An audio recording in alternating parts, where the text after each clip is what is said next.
စ်ဆိုတာကြီးကိုငါမုန်းလာပါပြီမချစ်ဘူးလို့ယူမိတိုင်းရှုံးရတာဒီမိန်တယောက်ကိုသာငါယူမိတာပါဒီဘဝနဲ့မလုံးလုံးရင်နောက်ဘဝတွေထိငါဆက်ချစ်နေအောင်ပါမိမကငါကိုမုန်းလေငါဆိုတာမင်းအတွက်တော့သုံးတော့ငါလို့သုံးမဲကြိုက်တယ်လို့စိတ်ချပါငါဘဝအမိုက်လို့ဘေးဖက်ကထားလိုက်နေရွေးချယ်မဲ့လမ်းကိုသာနေစိတ်ကြိုက်တဲ့သွားလာနေခံယူထားတဲ့ချစ်ဆိုတာဘယ်လိုမျိုးလဲအုံနောက်နဲ့စဉ်းစားပြီးတော့ဆုံးဖြတ်မှလားဒါဆိုငါနှုတ်ထွက်မှာပါငါဆိုတာအညာတော်ပါဟာနေတော့မလို့မသိရနေမှုဆိုမမိုက်တာပါ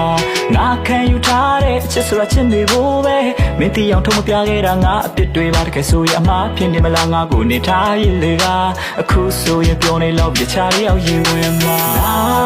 လွယ်လို့သေးတော့မယ်ငါတတိယနေတော့လေနေမှမရှိတာငါနာလေငါမများတိုင်းမြဲ